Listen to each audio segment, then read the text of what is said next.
देखिए, मैं लगातार सभी मीडिया बंधुओं को के माध्यम से मैं बिहार की जनता को बताता रहता हूँ कि ये प्रशांत किशोर एक बहरूपिया आदमी है। ये प्रशांत किशोर सनातन विरोधी है।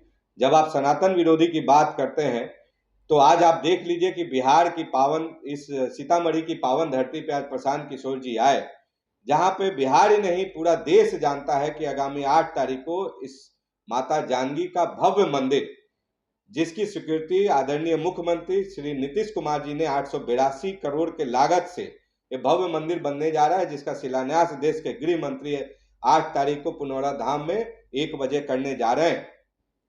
चूंकि ये सनातन की आस्था की बात है, 125 करोड़ सनातनियों की बात है, लेकिन प्रशांत किशोर ने इसके बारे में एक बार भी नहीं बोला, क्योंकि प्रशांत किशोर की सारी काली कमाई का स्रोत सनातन विरोधी ताकतें, सनातन विरोधी जो पार्टियां हैं, बंगाल के ममता बनर्जी की तृणमूल कांग्रेस हो गई, या कांग्रेस पार्टी हो गई, या आप पार्टी हो गई, या चेन्नई में, तमिलनाडु में स्टैलिन की पार्टी, जो लगातार स्टैलिन और उसका बेटा सनातनियों को दिन रात पानी पी पी करके गाली देता है। चाहे बंगाल में तृणमूल के लोग हमारे सनातनी बहनों के साथ बलात्कार करते हैं, युवाओं के साथ हिंदुओं को फांसी पर लटकाते हैं, कभी भी इस प्रशांत किशोर ने उनके खिलाफ एक शब्द भी नहीं बोला।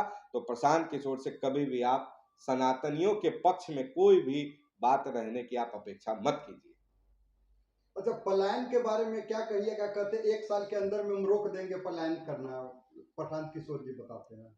ये प्रशांत किशोर मुंगेरी लाल के हसीन सपने इस बिहार की जनता को दिखाने की बात कर रहे हैं। लगभग 50 वर्ष की उनकी आयु हो गई है। मैं आपके चैनल के माध्यम से पूछता हूं कि इस प्रशांत किशोर ने आज तक बिहार में कोई भी एक छोटा या बड़ा कोई उद्योग खोला है? क्या इस प्रशांत किशोर ने बिहार के किसी कोने में कोई अस्पताल खोला है? क्या पर इस प्रशांत किशोर ने कभी भी बिहार के किसी भी गरीब बेटी का शादी किया है, या किसी गरीब छात्र को छात्रवृत्ति दिया है, या किसी युवाओं को कोई रोजगार दिया है? जब बिहार की जनता कोरोना से जूझ रही थी तो इसी प्रशांत किशोर से मैं प्रश्न पूछता हूं कि आपने कोई भी ऑक्सीजन सिलेंडर देने का कार्य किया है क्या? और वहीं बिहार सरकार की अगर हम बात करें, उद्योग के क्षेत्र की बात करें, तो जहां तक आप सभी जानते हैं कि मैं लगातार उद्योग के क्षेत्र में काम करता हूं, इसी बिहार में आदरणीय नीतीश कुमार जी के नेतृत्व में बिहार में लगभग दर्जनों इथेनॉल के प्लांट खुले हैं, जहां से लाखों किसानों को उनके फसल की कीमत मिल रही है। जिस बिहार में किसानों को 8 से 9 रुपया मक्का मिलता था, आज वही किसानों को 25 रुपया मक्के का दर मिल रहा है। और उन्हीं प्लांटों में सैकड़ों नहीं हजारों युवाओं को नौकरी मिला है, प्रत्यक्ष एवं अप्रत्यक्ष रूप से। और उसके अलावा यहाँ पे सीमेंट की फैक्ट्री खुल रही है, ब्रेन बेवरेज की कोक की फैक्ट्री खुली है, और लगभग अभी आपको मैं बता दूं कि 1,81,000 करोड़ का निवेश इस बिहार को मिलने जा रहा है, जिसमें लगभग 423 नई फैक्ट्रियां इस बिहार में अगले 5 वर्षों में लगने जा रही है।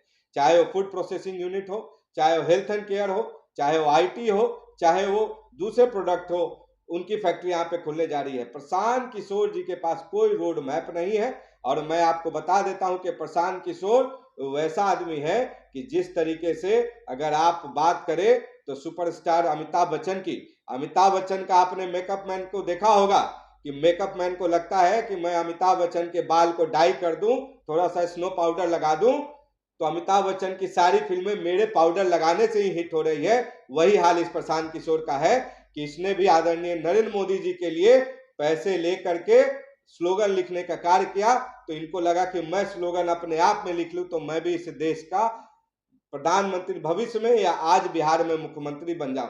इनके पास कोई भविष्य नहीं है, इनके पास कोई रोड मैप नहीं है, और ये सिर्फ और सिर्फ सनातन विरोधी ताकतों का मदद कर रहे हैं। अच्छा, गृह मंत्री के आगमन को लेकर तैयारी किस तरह से आप लोग कर रहे हैं?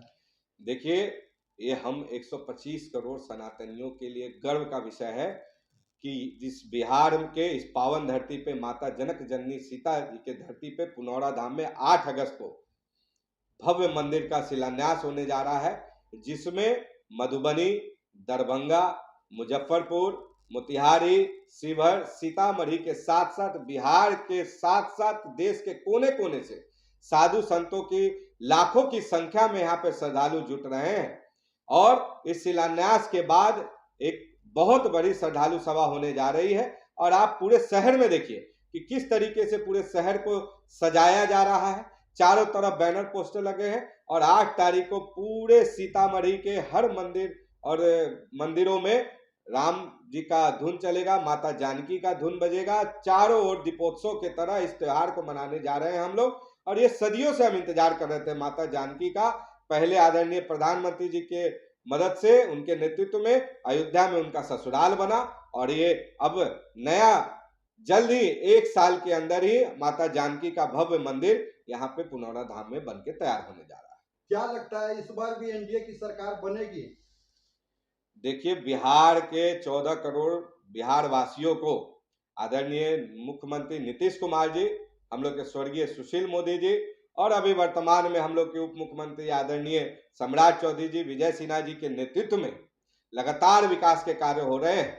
और मैं आपको बता दूं कि पिछले 11 वर्षों में आदरणीय प्रधानमंत्री जी ने इस बिहार के विकास के लिए 14 लाख करोड़ रुपया देने का कार्य किया है।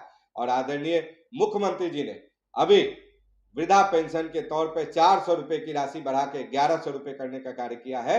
और गरीब 125 करोड़ बिहार के गरीब जनता को 125 यूनिट बिजली फ्री देने का कार्य किया। इसके साथ साथ हर क्षेत्र में लगभग 8 करोड़ बिहार वासियों को यहाँ पे अनाज योजना के तहत मुफ्त अनाज मिलने का कार्य हो रहा है। और प्रधानमंत्री आवास योजना के तहत 55 लाख बिहार वासियों को प्रधानमंत्री आवास योजना मिला है। इसके साथ साथ अनगिनत योजनाएं यहाँ पे चल रही हैं।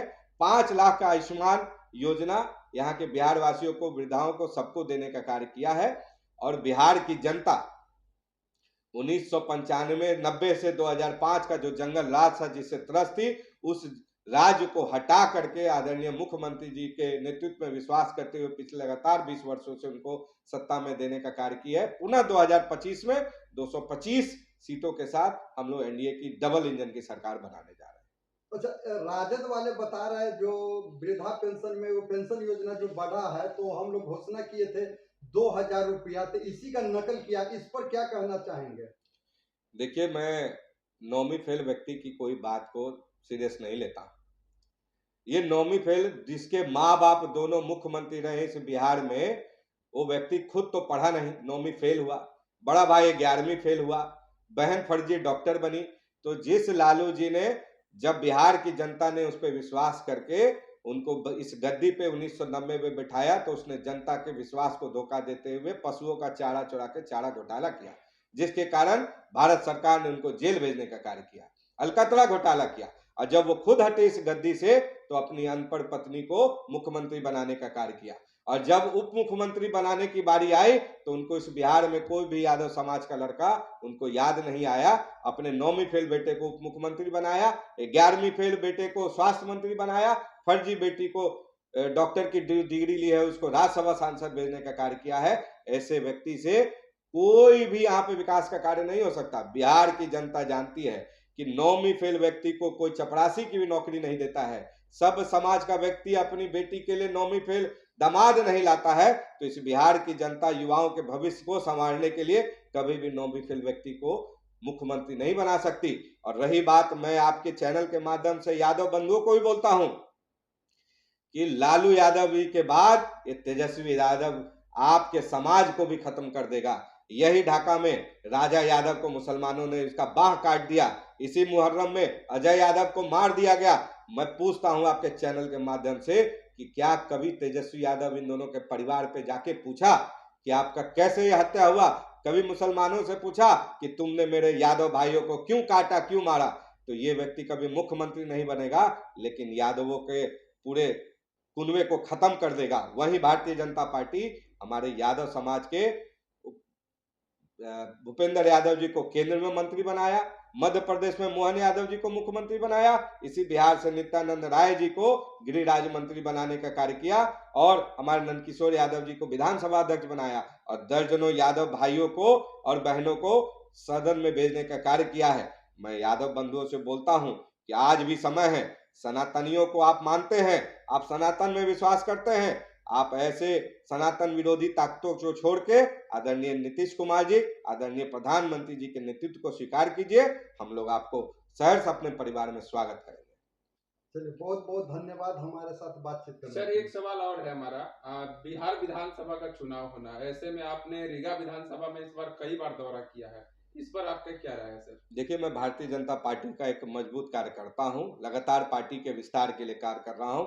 और लगातार मैं बिहार के सभी जिलों में मैं दौरा करता हूं। ये मेरा स्थानिक जिला है, पैतृक जिला है, और यहाँ पे भी मेरा जो पैतृक विधानसभा क्षेत्र जो गांव पड़ता है वो परिहार विधानसभा में पड़ता है, और रीगा में मेरा ननिहाल है जहां मैं बचपन में मेरी पैदाइश हुई, पला बड़ा हूं। तो मेरे सगे संबंधी है, जो भी मेरे शुभचिंतक मेरे परिवार के सदस्य बुलाते हैं अपने कार्यों में, अपने कार्यक्रमों में, तो मैं लगातार इस सीतामढ़ी जिले में शिवहर में लगातार भ्रमण करता हूं, पार्टी के संगठन का कार्य करता हूं, पार्टी को मजबूती प्रदान करने का कार्य करता हूं। सर, ऐसे में आपका दौरा लगातार जारी है, अब हो सकता है कहीं पार्टी आपको टिकट दे दे, क्या चुनाव आप लड़ेंगे सर? देखिए, भारतीय जनता पार्टी का एक एक कार्यकर्ता, चाहे वो बूथ अध्यक्ष हो, चाहे वो पंचायत अध्यक्ष हो, मंडल अध्यक्ष हो, या जिला का पदाधिकारी, प्रदेश का पदाधिकारी हो, वो किसी भी दायित्व को निभाने के लिए हमेशा तैयार रहता है। भविष्य में पार्टी अगर जनप्रतिनिधि का कोई चुनाव लड़ने के लिए मुझे अगर निर्देश देगी तो मैं मजबूती से लड़के उस सीट को जीत करके भारतीय जनता पार्टी में झोली में डालने का कार्य करूंगा। सर, एक सबसे बड़ा मामला रीगा का था, रीगा चीनी मिल का, जो चालू भी हो चुका है। कुछ किसानों का पूर्व से बकाया है, कुछ का मिला है और कुछ का अभी तक नहीं मिला, इस बारे में आप क्या क्या? देखिए, हम लोग के आदरणीय देश के गृह एवं सहकारिता मंत्री श्री अमित शाह जी जब पिछली बार इसी सीतामढ़ी के पावन धरती पे लोकसभा चुनाव के समय आए थे, तो उन्होंने सभी सीतामढ़ी वासियों से एक वादा किया था कि रीगा चीनी मिल का पुनः स्थापित करेंगे और रीगा चीनी मिल को चालू किया जाएगा। तो मैं आपको बता दूं कि निरानी समूह के, निरानी शुगर्स के जो ओनर है, उन्होंने रीगा चीनी मिल को लिया है और उस पर लगातार कार्य चल रहा है। रीगा चीनी मिल को विस्तार किया जा रहा है और जल्द ही रीगा चीनी मिल को इथेनॉल के भी प्लांट में बदला जाएगा। और रही बात किसानों के बकाये की, तो उसकी पहली किस्त अभी आदरणीय मुख्यमंत्री जी द्वारा दी गई है और डीएम साहब, जिलाधिकारी जी के नेतृत्व में और सभी पदाधिकारियों के देखरेख में जो भी किसानों का जो जायज भुगतान की राशि है उनको देने का कार्य किया जा रहा है और अगली किस्तें भी, आगे की भी किस्तें जल्द ही उनको दिया जाएगा। बिहार सरकार और केंद्र सरकार लगातार किसानों के हित में कार्य कर रही है और रीगा चीनी मिल के साथ साथ इसी बिहार में लगभग 2 दर्जन नए इथेनॉल प्लांट लगाए गए हैं। रीगा चीनी मिल जो पुराने चीनी मिल है उनको भी पुनः शुरुआत करने का प्रयास किया जा रहा है।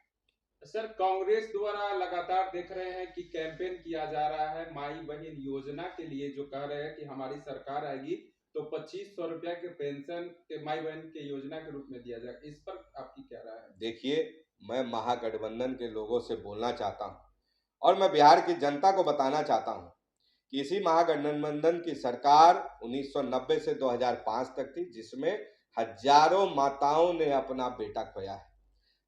आज रक्षाबंधन का ये पवित्र माह चल रहा है, हजारों बहनों ने अपना भाई खोया है जिनके कलाई पे वो राखी बांधा करती थी। मैं तेजस्वी यादव से पूछना चाहता हूं कि आपने ये जो गोपालगंज में जो ये दिखावटी जो आपने कार्यक्रम किया राखी बंधवाने का, पहले अपने पिता से पूछिए कि इस बिहार की हजारों बहनों ने जिसने अपना भाई खोया है, उनके भाइयों का क्या, वो किन के कलाई पे जाके यहाँ राखी बांधेगी? तो ये दिखावा बंद कीजिए। और रही बात जब माँ बहन योजना की, तो इसी लालू यादव के परिवार के ज्येष्ठ पुत्र ने, बिहार के सबसे इज्जतदार परिवार दरोगा राय जी जो इस बिहार के पूर्व के मुख्यमंत्री रहे, उनके पोती के साथ किस तरीके से व्यवहार किया, किस तरीके से इनके परिवार के सदस्यों ने पटना की रोड पे मार करके उनको निकालने का कार्य किया। और इसी व्यवहार को देखते हुए बिहार के किसी भी संपन्न यादव समाज के लोगों ने अपनी बेटी तेजस्वी यादव को नहीं देने का निर्णय लिया, जिसके कारण उसने शादी जाके चीयर लीडर से किया है। यही तो इस परिवार का रूप है। और जब राज्यसभा में भी भेजने की बारी आई तो यादव समाज के बेटे का हक मार के बाहर से इंपोर्ट करके हरियाणा के दलाल उसको भेजने का कार्य इन्होंने राज्यसभा में किया। तो यादवों को भी इस परिवार से पूरा भरोसा उठ गया है। ये परिवार सिर्फ परिवारवाद की राजनीति करती है। मैं मुख्यमंत्री, मेरी पत्नी मुख्यमंत्री, मेरा बेटा उप मुख्यमंत्री, मेरी बेटी राज्यसभा सांसद और भविष्य में भी उनकी जो अन्य बेटियां हैं उनको भी वही लड़ाने का कार्य करेगी। अपने परिवार से बाहर इनको बाहर कुछ नहीं दिखता और अपनी सत्ता के लिए ये यादवों को भी मुसलमानों से कटवा रहे हैं, मरवा रहे हैं और एक शब्द भी यादव समाज के बेटों के लिए नहीं बोल रहे।